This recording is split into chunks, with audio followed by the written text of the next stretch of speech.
in the Ummah, we find many people who take active part, alhamdulillah, but we have to realize that this is a specialized work. Muslims should collaborate, but we should not spend our complete time only doing this and leaving the other activities. For example, if I am in Dawah organization, now what I do for the next 6 months, I stop my Dawah activity and only concentrate on this, then it will be a great loss for the Ummah. So what we require specialized Muslim organizations for organizing these things, or rather we'd like to say organizations for firefighting. And these organizations should be specialized in taking care of such issues, like someone insults the Prophet or someone does Islamic blasphemy. These organizations should mainly cater to this. They should, right from the starting, use the social media, should be able to see to it that our programs go on air, on the satellite, on the newspapers, as articles, whether they have a protest, whether they organize boycotts of the products of that country. So these organizations who are specialized in dealing with anyone who has insulted the Prophet or anyone indulging in Islamic blasphemy is very important. Like when we have our conference, we have the Peace Conference, which is one of the largest Islamic English conference in the world, where we have more than 1 million people coming over a span of 10 days. In this, we have approximately more than 4,000 volunteers, and we have about 30 to 40 different groups. We have 30 to 40 different committees, whether it be hospitality committee, whether it be transportation committee, whether it be food committee, whether it be toilet committee, many committees, and one we have which is called as firefighting. This firefighting has a separate head altogether, but when required, it has the heads of the other committees also joining. So similarly, we should have specialized organizations who are specialized in dealing with how to handle such situations. And these organizations should have maybe a few cyber troopers, depending upon the organization, should have few lawyers. These cyber troopers should know what is trending in the social media, how do they utilize it and how do they convey the message. They should have few lawyers. Now these lawyers may not be high-end lawyers, they may have medium-level lawyers, like anyone who insults the Prophet or anyone who attacks any other Dai. There should be legal action taken. So such organizations should be there in most of the Muslim cities. Most of the cities which have majority Muslim, they should be there, or should be in the cities where Muslims are in minority but then large numbers. So these organizations, the main aim is to handle this throughout the year.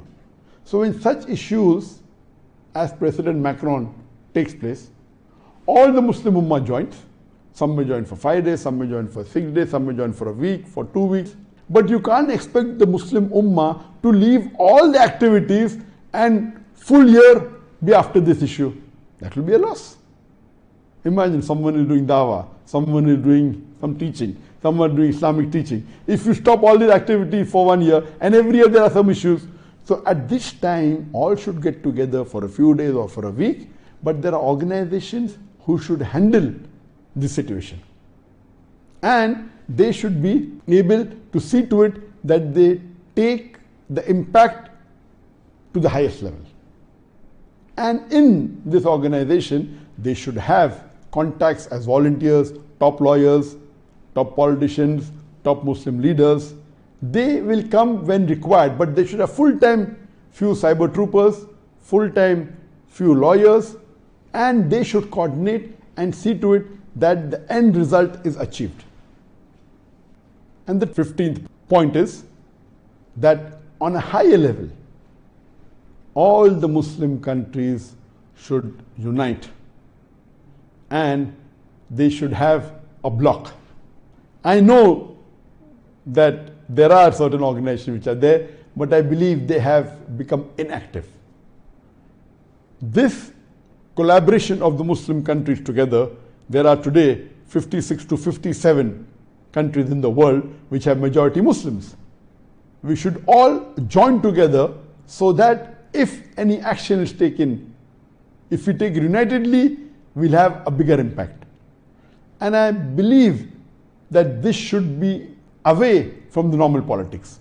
What has happened now, that there are certain organizations, but they're more involved in whether will it benefit my country or not. If I take objection, will it benefit the leader of the country? They are more bothered about the personal benefit of the country than the benefit of Islam. That's the reason. Unless a person loves the Prophet more than he loves himself, loves his father, loves his children, loves the humankind, he is not a true believer. And if we realize that there are certain countries, it's not necessary all 57 countries should be together. Let's start with 5 countries. It will become 6, it will become 10, it will become 15. Let them come together and en bloc condemn rather than individually.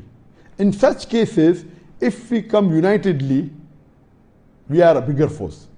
If there is a boycott of products or a trade sanction or helping each other, if the countries are united, the Muslim countries, we are a bigger force. And imagine 25%, more than 25% of the world population are Muslims. If we unite, we can do wonders. And I would like to give you an example in history. What is the impact when Muslims are united? We know that the 34th Sultan of the Ottoman Empire, his name was Sultan Abdul Hamid II. He was the last Sultan which actually had powers. He was the third last Sultan. There were 2 sultans after that, but the person who had some power and say, after that it kept on deteriorating. He was the third last Sultan, but the last Sultan which actually had powers. And we know that he ruled from 1876 to 1909. In his reign, towards the end of the 19th century, in late 1800, there was a comedy play that was supposed to be held in France on our beloved Prophet Muhammad. It was a satire, a comedy play insulting a prophet. And when Sultan Abdul Hamid II heard about this, he got very angry and he wrote a strong letter to the French government saying that this is not tolerated by the Muslims and you should not let this play take place, and I'm totally against it. Initially, the French government tried to give excuses, but they realized that the Sultan was serious. And what did they do? They immediately did not allow this play to take place. And they completely abolished the comedy play, to the extent that most of the actors and the people involved, they exiled them to UK to please the Sultan. Few years later, again news came that the same play is going to take place in UK. So again, Sultan Abdul Hamid II, he got angry and he wrote a similar letter to the UK government that we have heard that there is a play which is criticizing the Prophet and this is not tolerated in Islam, and you should immediately see to it that this play doesn't take place. The UK government, the British government replies, when Sultan said that this was happening in France and now it's coming in UK, it should not happen, and they stopped it, you should stop it too. The UK government replies saying, UK is not France and we believe in freedom of speech, indicating that they will continue with the play. Sultan Abdul Hamid gets very angry and he writes a second letter.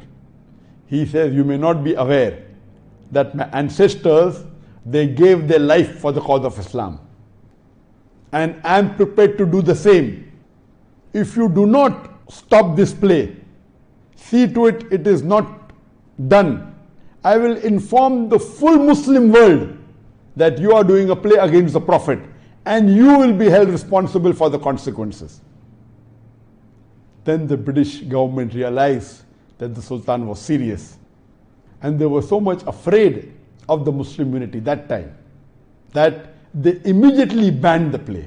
Imagine, one Sultan says that. Because that time, if you know, it was the end of the Ottoman Empire. That means The last, it wasn't that powerful at all.